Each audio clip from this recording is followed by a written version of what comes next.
మహాబలవంతుడైన ఆ దైత్యుని చూసి నృసింహుడు ప్రకాశిస్తున్న తన నఖాగ్రాలతో ఎదుర్కొని అతనితో యుద్ధం చేశాడు. సంధ్యకాలే మహాతేజాః ప్రఘాణే చ త్వరాన్వితః ఊరౌ నిధాయ దైత్యేంద్రం నిర్బిభేద నఖైర్హితం. సంధ్యా సమయం కాగానే మహా తేజస్వి అయిన నృసింహుడు ఆ రాక్షసరాజును పట్టి శీఘ్రముగా సింహద్వారపు గడపపై నిలిచి తన తొడపై అతడి నుంచుకొని గోళ్లతో చీల్చాడు.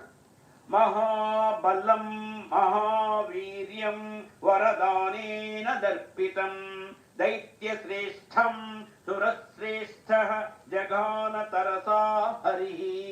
ఈ విధంగా మహాబలుడు మహావీర్యుడు వరదానం చేత గర్వితుడు